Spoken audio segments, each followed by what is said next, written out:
Good evening, everyone, and wish you all a very warm, healthy, and happy evening. I sincerely hope you and your family members are all staying safe. So, while 2021, with the pandemic wave, has been the year of revival for several industries and lows for some other, it was a year of many firsts too. So, like adoption of technology across sectors, evolving work from home and hybrid models, there were many firsts.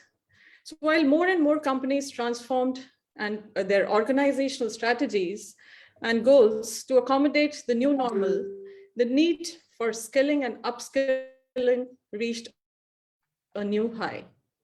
So now that the year 2022 is here, let's take a look what to expect when it comes to job hiring and trends in the year ahead.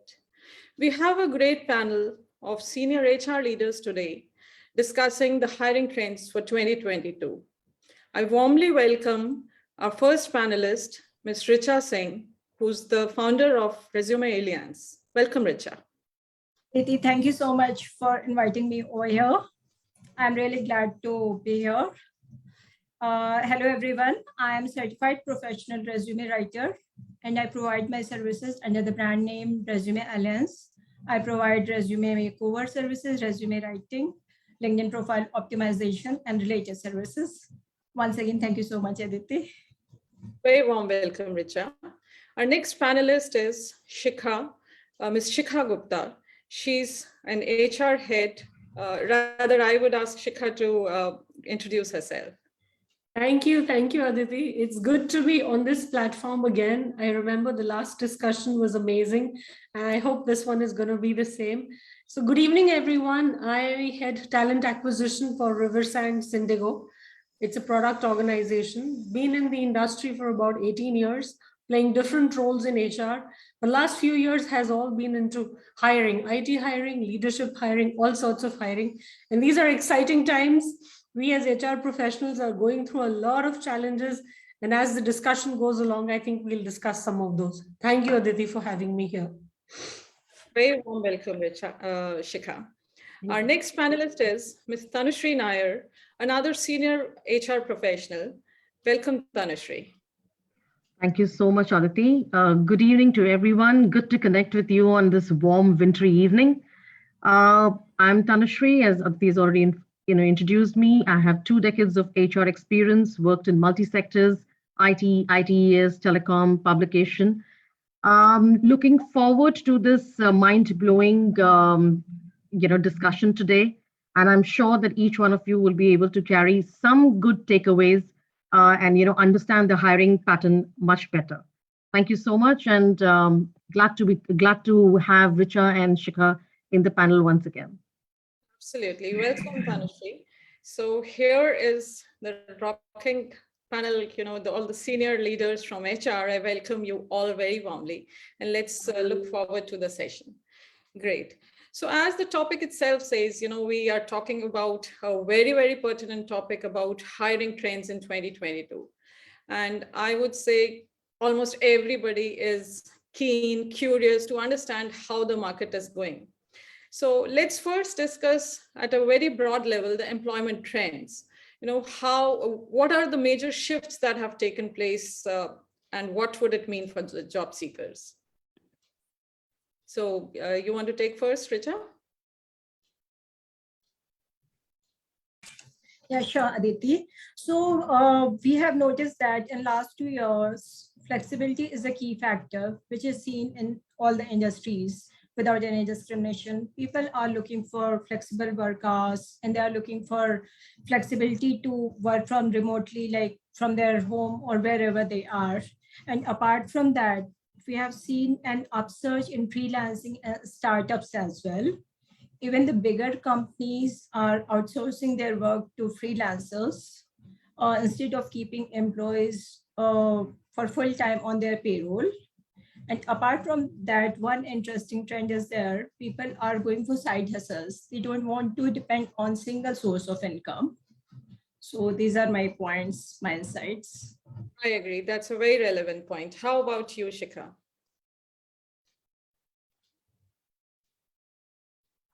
Sorry, I was on mute. Right. There are two facets to it, Aditi, internal and external. Let me cover the internal side of it. Right. So there is increasingly more focus on higher incentives for employee referral programs. Right. Every organization, no matter how small, large, or medium, IT, ITS, whatever. Right. I've been in IT throughout my life, have been heavily banking on employee referral programs. The incentives have gone up, the reward schemes have gone up, and that has become one means of hiring. That's one thing that I've noticed. Second thing, if you ask me, internal movements, right? IJPs, internal job postings, right? Talent is fungible, right? Moving people across roles, across projects, across technologies, and across technologies also has an angle of cross-skilling, learning, unlearning, all of that, right? So I think these two things have really picked up. The third that comes to my mind is focus on a lot of diversity and inclusion, right? That is in tangent with what Richa said, right? We are okay to hire pan-India, right? Though my office is in Gurgaon and Bangalore, but I'm okay to hiring talent pan-India. So that geographical boundaries don't mean anything. Today, diversity and inclusion, I mean, maybe that was not the focus so heavily 2 years back, but today I'm willing to explore anything and everything, right? So these are the three internal channels that I see have really picked up in the last 1.5 years, right? Beyond that, yes, external sources still remain, right? Same old job boards and consultants and so on and so forth.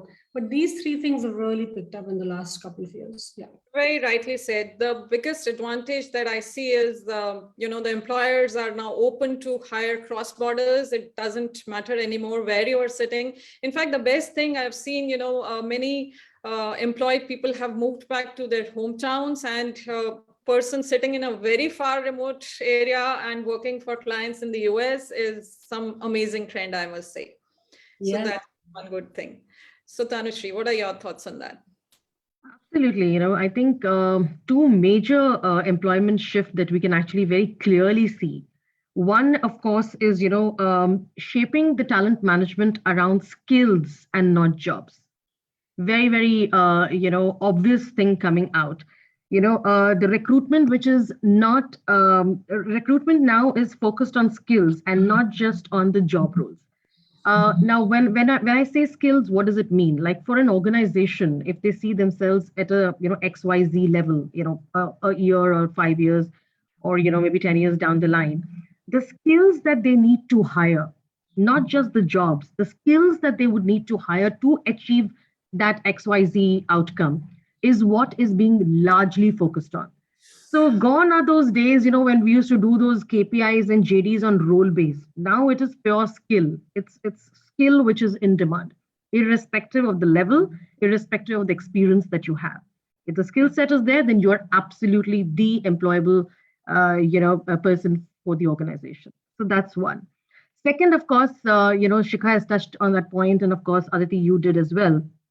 This is a candidates market, okay, pure. So the candidate today has a choice whether you want to do a hybrid employment, do you want to do an on-site employment, or you want to do completely remote. The choice is there. So what I mean by this is flexibility, like Richa had already mentioned. Flexibility is key. If an employer today is not willing to provide that flexibility, then I think they better be sure of high employee turnover. Because the choice that the candidates or employees have today is mammoth. And if you are not able to reinvent and reorganize your own structure internally, vis-a-vis the requirement which is which is very starkly coming out, then it's going to be difficult for you to retain employees. Secondly, also, if you've noticed, the amount of startups, the amount of different employers emerging in the market are so huge that the war of talent has increased manifold.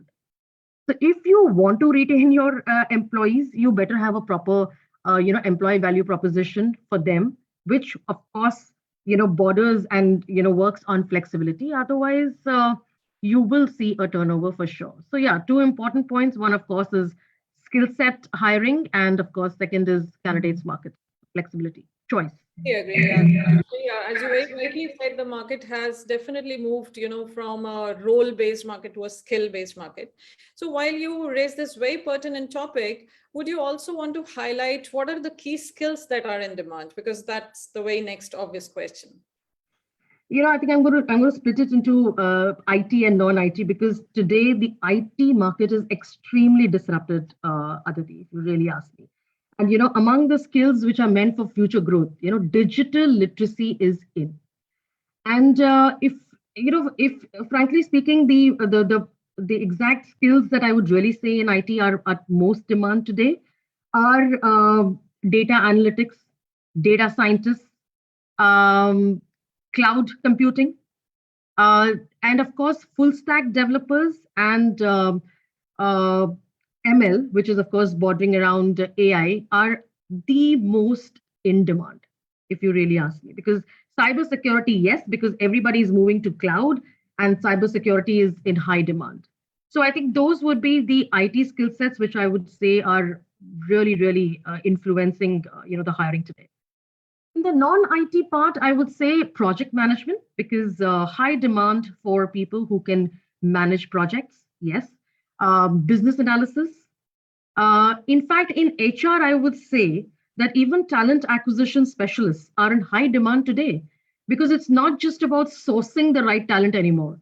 It's building the entire employee value proposition that attracts these candidates and then they stick on. So there's a whole plethora of new age TA that's got developed.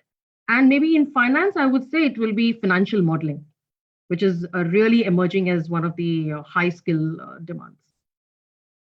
Very rightly said.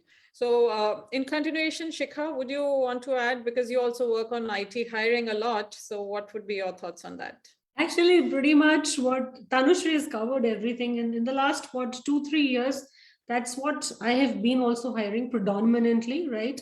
AI, machine learning, cloud ops, cloud technologies, DevOps, digitalization folks, right? All of that. And in non-IT, she rightly pointed out, IT recruiters, talent acquisition specialists, right? Imagine there is one attrition in the team, it takes like 60 days to fulfill that position or 90 days to fulfill that position. And you're not sure whether that talent acquisition specialist will finally join or not. So those are in big demand. And digital marketing, social media marketing, I think that is also in big demand, right? And of course, yes, financial modeling. So pretty much what Tanushri has covered. And I just kind of thought of adding something to what Tanushri said in the first question. These internal channels, whether you leverage on employee referral or IJP, I think the companies are also heavily leveraging on that because it builds retention. Attrition is a big pain point with each one of us, right? Nobody is getting, if I have a 60-90 days notice, I have to serve till the last day, correct? Nobody is getting relieved early because it's difficult to find talent, right? So internal channels are being leveraged to also maintain retention. And yes, these are the skills in demand and everybody is hunting for them. And that's where the candidate has 4 or 3, 4, 5 offers and you're like the 4th company or the 5th company making an offer to the same candidate. So it's a candidate's market. So if somebody joins you, you're lucky, right? He doesn't have to think, he can choose. Yeah, that would be my addition to this. That's all right. Completely agree. So Richa, any thoughts on the non-IT market? Basically, nothing is left for me now. Already Tanushri and Shikha have covered. But I would like to focus on soft skills. For example, there are 3 key skills which defines your employability. One is effective communication. Second one is problem solving skills. And third one is adaptability to change and learnability. If these 3 skills someone can polish, so it would be really nice for Very rightly said, because all the more with the online work culture, if you're not presentable, if you're lacking on the communication skills, I think there is a high chance that even if you're very talented, there might be a chance of, not projecting yourself in the right light. So very right. Chances of lagging behind other. And there is one more trend that employers are seeking, ability to collaborate with remote teams. In person, it is easy to collaborate, as we can see other person's body language, emotions and all. But it is quite difficult to collaborate with remote teams. Completely agree. Actually, I would like to add to what Richa said. Very valid. All the roles, Aditi, which are at mid-management and above, certain things, collaboration, strategy, thought leadership, empathy, those have become soft skills today, which probably weren't a few years back, right? Because it's all about remote collaboration, and people at mid-management handle large teams. So these qualities become even more important. And no longer the good to do. I think it's need to do. They're must-have now. Yeah. These are must-haves. Correct. Right. Thanks for highlighting this, Richa. Okay, so moving on to our next question. While we all understand that this work from home culture or the hybrid models are highly debated, from the biggest of the companies, from Microsoft, Google, Adobe, kind of even declaring a permanent work from home, some of them, to some of the employers still evaluating it. What are your views on this? Tanushri, if you would like to highlight, how has it changed the market or the employer-employee dynamics? Aditi, I think I feel that the workforce today is ready for a systematic change. Okay. Now, the pandemic has brought an accelerated digital transformation. It doesn't matter if you're working on site or you're working hybrid or you're working remote. It is the time to reinvent, and organizations who understand this and who are willing to work towards it are definitely going to be there in the long run. Very, very clear. In a recently concluded survey of about 140 global HR TA leaders and business leaders, it very clearly came out that 94% of them had agreed that going forward, they are going to incorporate permanent work from home in their employment model. And which, of course, brings us to a point saying that there will be, and 83% of them will now have reduction in office space size. So it's very obvious that the mindset change is happening. People are now willing to look at permanent work from home because obviously people have realized that productivity has not necessarily dipped down for certain industries for sure. It has only increased, and so this can be a new norm or new normal that we talk about. So yes, there is a mindset change for sure. Secondly, like I said, the hiring is going to be more on the skill set rather than the job roles. So it doesn't matter where you are seated. You might be seated in US, you could be in Australia, you could be in India. If you have the necessary skill set, geographical boundaries are no limit anymore. So people are getting hired. So yes, again, the permanent remote work is setting in. But there are many organizations who have come up and said that, yes, they would like to explore this, but not readily, because they need to do a lot of changes or organization redesign before they actually move on to this kind of an employment model. Primarily, 4 factors that they wanted to actually work on. One, of course, was the training for their managers and their leaders. Second, what will be their investment in softwares and hardwares?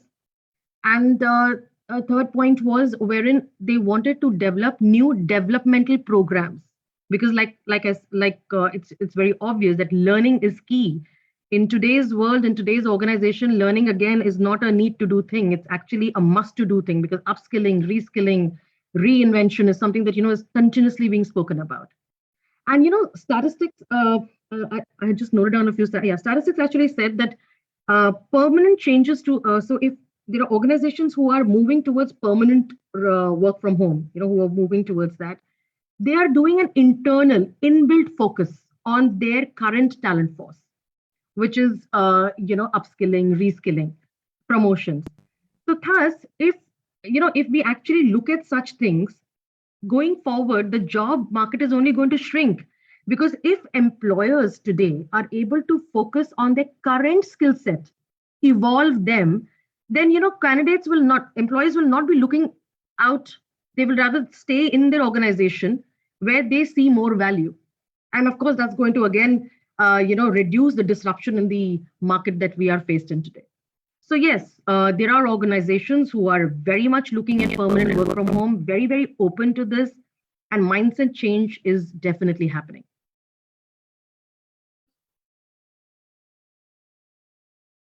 Okay.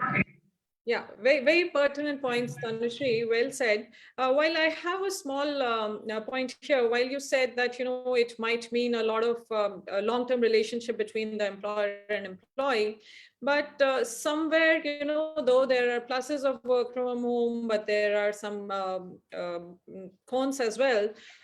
So do you think that, not connecting physically makes some difference, and employees feel insecure, that insecurity is cropping up, and even if you're working well, that thing is always there. I might be replaced, or I don't get to know what's happening. Even office gossips for that matter help at times to understand what is happening where.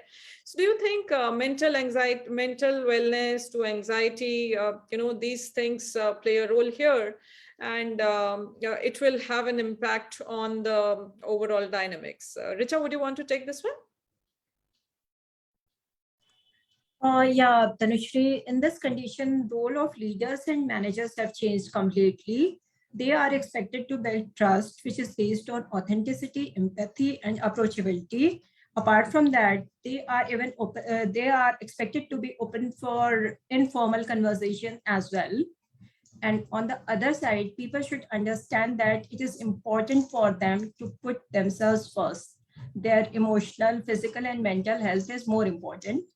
And one should always understand that everyone is replaceable in this world. Companies can survive without someone, but one's family and loved ones are not capable to survive without somebody. So prioritizing is important here. That's my take. Yeah, very rightly said. Shikha, what about how would be your response to this? As an HR person, Aditi, sometimes I feel thankful for COVID, because that has brought a lot of empathy in the entire ecosystem across different organizations, right? We as people were really cutthroat, KPIs, KRAs all the time. It doesn't matter whether the employee is happy, unhappy, frustrated, anxious. I mean, uske saath kya ho raha hai? It's always work, work, work, right? I was reading this very interesting article on LinkedIn, HBR, Harvard Business Review, which actually said they recently conducted a global study which was spread across 2,700 employees. And the facts are really hot, shocking.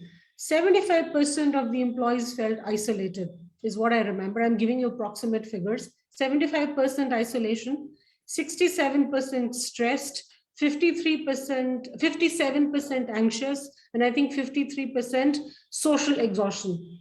Now, if that is the mental condition of an employee, or this is what the masses say, imagine what's going to happen to the performance. And this has purely happened because everybody's working from home. Each one of us ends up spending another 2-3 additional hours working, which were probably being spent in commute, or those lunch breaks are gone, chit chats are gone, coffee table conversations are gone. It's become a one room life. That's it. Go have lunch, come back, go have dinner, come back, one room life, conference call, conference call, conference call, laptop, laptop, laptop. That's all our lives are. From March 2020 to March 2022, we're going to celebrate second birthday of COVID, right? So organizations have now realized that there are 3-4 things which are very important. Number one, people have started to be sensitive, empathetic towards their employees, right? Like Richa said, active listening has become a part of their behavior. Empathy has become a part of their behavior. A lot of these organizations have also started doing counseling sessions, right? Providing helpline numbers, anonymous helplines. There's a psychologist on the other side if somebody needs help. Depression is being handled at work, right? There are free yoga programs, online meditation programs that organizations are doing. And it's very nice to see that, yes, COVID has disrupted everything, but then probably it's building better bonds between, in certain cases or teams or organizations, building better bonds between people, between employee-employer relationship, between manager and reportee. So all these things are happening, right? And I'm glad that finally we've started to think that, your team member or our team member is a human at the end of the day. It's not always about KPIs and KRAs. It's about, hi, how are you? Is everything okay at home? Now let's talk about work, right? So yes, that way COVID has been a blessing because we have started taking care of employee mental health, employee well-being. Thank you, COVID. Seriously. That's one blessing. Yeah, actually. Aditi, if I could just add to what Shikha and Richa have said, yes, though, of course, like I said, that there are organizations who are absolutely open to, looking at a permanent work from home as their employment model. And of course, this thing about wellness and mental health especially has emerged hugely. There are organizations, in fact, progressive organizations who have taken learning and L&D as, one of their main, growth objectives. There are different programs which are rolled out for different set of people. So you will have a millennial working in your organization. You might even have somebody, our age working in our organization. So for our needs might be different from the one who's a millennial or a zillennial. So there are different projects, different trainings, learnings, which are being kind of rolled out. So yes, in terms of wellness, in terms of mental health and stuff like that. So I think organizations are understanding this. We as HR also have been forced to understand this, study this in depth, and many organizations I know have come up with such brilliant initiatives that somehow this entire aspect of not being able to interact physically has kind of subsided. Of course, there are miles to go, and I'm sure it will be completely an ever evolving journey, but yes, we are on it, is what I would say. Yeah, completely agree. In fact, thanks for summarizing it. I was about to say the same point exactly. The way some of the organizations have come up with specific programs onto yoga and meditation. We were never onto it really, even personally myself, trust me, I was never into it, but now I'm such a regular person doing even meditation and yoga. It is definitely a good step. Great. Okay. So moving on to our next question, how would the outlook be for the appraisal cycles and the hikes? Because that is what really matters to a candidate. So I think that would be very interesting for people to know. Would you want to take this one, Tanushri? Sure, Aditi. Spurred by the great resignation or the great shift that we all, have been subjected to, India Inc. has normalized. We thought that the second wave in 2021 is going to hit us hard, but no, 2021 was, apart from the, the pandemic that hit us, India Inc. survived. And in 2022, it's already on the upward trajectory. A very recent study that I had gone through of Conferry India very clearly mentioned that this year in 2022, it's going to be the average salary increase is going to be of 9.4% vis-a-vis 8.4%, which was last year. And so we see that it's only going to be an increasing trend that is there, in the picture. Similarly, Aon Hewitt salary survey, which has just recently got concluded, mentioned something very similar, that the average salary increase is going to be 9.4% vis-a-vis 8.8% last year. And in 2019, it was 9.3%. So if you see that the trend that the increments are coming back to the pre-COVID areas, time. So we are not seeing any downfall on increments. It's only going to be an increase. And specifically certain industries like ITES are going to see major increments. And of course, the healthcare sector, of course, because these are the industries which actually continuously kept on gaining momentum, irrespective of pandemic or no pandemic. Okay. Plus, companies are upbeat about the economy, and the consumer confidence has also increased. So overall, the industry picture is not bad at all. So the increments are going to be extremely healthy. And when I say 9.4% is the average salary, then you understand that there are going to be there's going to be double numbered increments, solid double numbered increments, which people can foresee. 4% vis-a-vis. Also, what I would rather want to also put it is, see, the reasons behind this great resignation that we call is primarily when people don't see the value in the organization that they are currently in.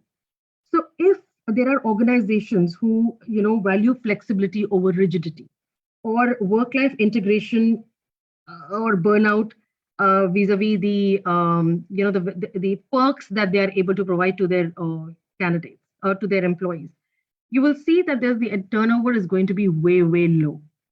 And this fight that we do, like Shikha had mentioned, that every candidate today has 4 offers, and we try and give him a counter offer, ensuring that he joins us earlier, frankly, is not coming to be a win-win situation either for the organization or for the employee, for the candidate, because dropout ratios are still high in every organization.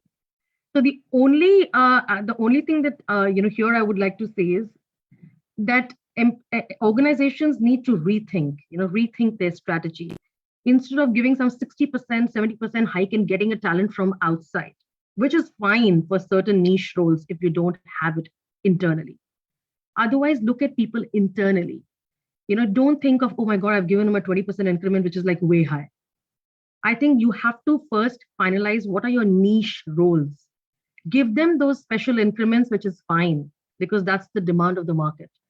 And if you're not able to do it, then I think somewhere there is going to be a major stagnation for that organization. So in short, yes, increments are very much there. In progressive organizations have already started work on it. And yes, there will be a healthy increment change. So that's very encouraging to understand, and especially if it is validated by the Hewitt report as well, and the market data says that. Thanks for sharing that, Tanushri. It's very encouraging.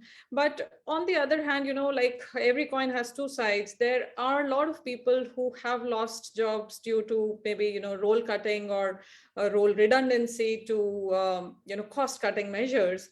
So what would be your advice to those people who are talented, but for these situational reasons, they've ended up losing a job? And ultimately, nobody wants to make a compromise after having a career of 10, 15, 20 years. One can today, losing a job is also a norm. So what would be your advice? Maybe Richa, would like to hear from you, since you work on the profiling and the soft skills part. How could the candidates beat this crisis? That's very true, Aditi. Because of pandemic, lot many people have lost their jobs. But in fact, there is no need to panic about. There's just a need to strategically plan your job strategy, which includes certain points, which I'll tell you point wise, and they can easily get their desired job. First thing is that if they have not rebuilt their resume since long, they should rebuild their resume, and they should not go for infographic resume with lot of charts, colors, and all those things. Instead of that,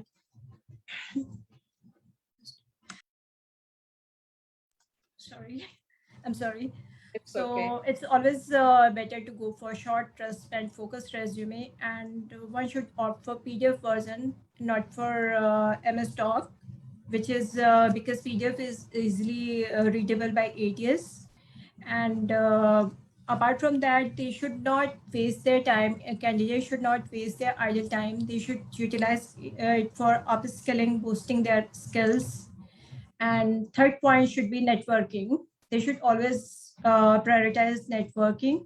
But here, networking is not just simply sending connection requests. It is equally important to engage with your audience and your connections.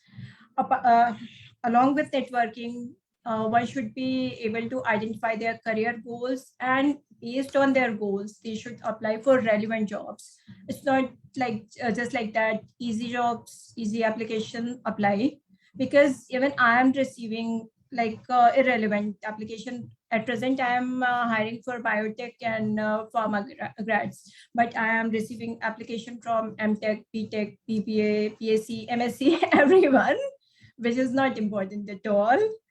And apart from this, one should prepare well for interviews. And again, if they need help, they should not hesitate from seeking help from career coaches and experts of the subject. So that is my take. Very rightly summarized. Shikha, how about you? I just wanted to add to what Richa said. While they do all that Richa has said, which is essential, they better do it, right? The concept of a job after COVID, I think, has kind of diversified, right? A full-time job, 9 to 6 or 9 to 7, is not only a job, right? You have freelancers, you have consulting, the whole gig economy concept, right? Where you have people working on project basis, hourly basis, wages and all that has come into fashion. Or, not necessarily a job. Why not start something on your own? I have so many people in my network who've become, very successful entrepreneurs in the last 2 years. They just started on their own. If you have a great idea, and today we have even Shark Tank India to do the funding and all that, which was not there 2 years back. If you have a great idea, you have a business plan, you have a little bit of business acumen, you can start something on your own. Losing a job, getting demotivated, crying over spilt milk, feeling negative, getting depressed is not the thing. There are multiple options. Work on project basis, work on interventions, and like she rightly said, keep upskilling, keep learning, keep yourself updated about industry trends, because that will help you crack interviews as you move on, right? Whichever job you're targeting, right? I think that would be my piece of advice, because a job is not a 9 to 6 job. Anything can be a job. It should give you satisfaction and decent money, right? Which helps you live a good life. I think that is a job, according to me. Completely agree, and very rightly said. In fact, today itself, I was speaking to someone, a very senior person who lost his job after 18 years of work experience, senior leader. Typically getting so demotivated and willing to work at any salary. I said, gosh, how will you get something if you are willing to work at any salary? You will rather not get, because you are yourself deselling yourself.